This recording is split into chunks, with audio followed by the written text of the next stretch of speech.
கும்பராசிக்காரர்களுக்கெல்லாம் கும்பராசிக்காரர்கள் என்றாலே குதூகலம் தான். கும்பராசிக்காரர்களுக்கு ராசிநாதனாக இருக்கின்ற சனி பகவான் வக்கரமாகிறார். ஏற்கனவே நமக்கு 1008 பிரச்சனை. ஏன்னா கும்பராசிக்காரர்களுக்கு பாத சனி போயிட்டுருக்கு.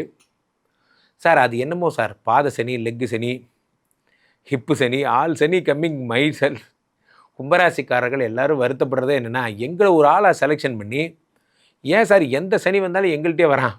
ஏன்னா பிகாஸ் சனி தான் உங்களோட ஃபாதர், அவர் உங்கள்கிட்ட தான் வருவார். 12ஆம் இடத்துக்குரிய சனி பகவான் 2ஆம் இடத்திலே வக்கரம் பெறுகிறார். அருமையான விஷயம். என்ன அருமையான விஷயம்? ஏன்னா சனி வக்கரம் பெறுவது அவ்வளோ நல்ல விஷயம்.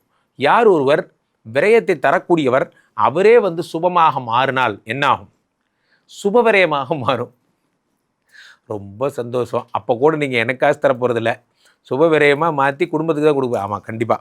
2 கூடையவன் 2ஆம் இடத்திலே வக்கரம் பெறும்பொழுது 2 நல்ல விஷயம். ஒரு நல்ல விஷயம், ஒரு கெட்ட விஷயம். என்ன? ஒரு நல்ல விஷயம் என்னென்னா, பணம் உங்களுக்கு 12 கூடையன் வக்கரமாகும் பொழுது இதெல்லாம் தண்டத்துக்கு செலவு பண்ணமோ அதெல்லாம் நல்லதாக மாறப்போகுது.